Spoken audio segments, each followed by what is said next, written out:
Takarjala south HS স্কুলের ফান্ডের অর্থ নয়ের ছয়ের অভিযোগ স্কুলের প্রধান শিক্ষিকা রিমুই রখুংয়ের বিরুদ্ধে।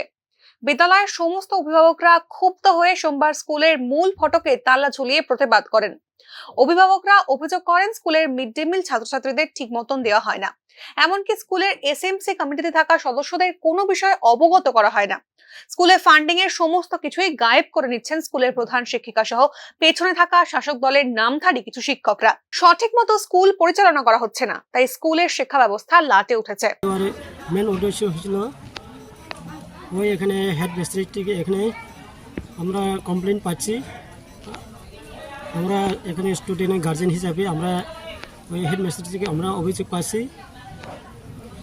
অভিযোগ হচ্ছে এখানে স্কুল ডেভেলপমেন্টের যে টাকা এখানে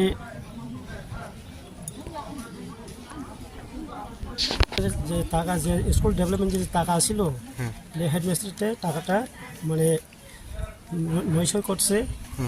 মানে এখানে যারা স্কুলে স্টাফ আছে এখানে তারা স্কুলে কমিটিও আছে, তারা যখন যে হিসাবটা তারা হেডমিস্ট্রিতে মানে হিসাবটা দিছি না। তারপরে স্কুলের যে স্টুডেন্টের যে ভর্তি টাকা 800 টাকা করে, বা স্কুলে যে পিকনিক যে যাওয়ার লাগে টাকা তারা টাকা যে দিছিল টাকা যে দিছিল ওই টাকাটা তারা এই যে হেডমিস্ট্রির শক্তি দেওয়ার টাকা হেডমিস্ট্রি মানে ইয়া করছে আর কি, করাপশন করছে। কোন স্কুল, কোন জায়গা? Takarjala high secondary school. আপনার নাম? আমার নাম সৌমেন্দ্র দেববর্মা। শাসক দলের নাম ভাঙিয়ে প্রতিনিয়ত শিক্ষা ব্যবস্থার আইন লঙ্ঘন করে যাচ্ছেন প্রধান শিক্ষিকা সহ ওনার সহকারী শিক্ষক শিক্ষিকারা, এমনটাই অভিযোগ অভিভাবকদের।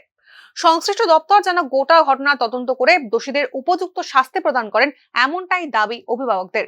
Bureau report, news now.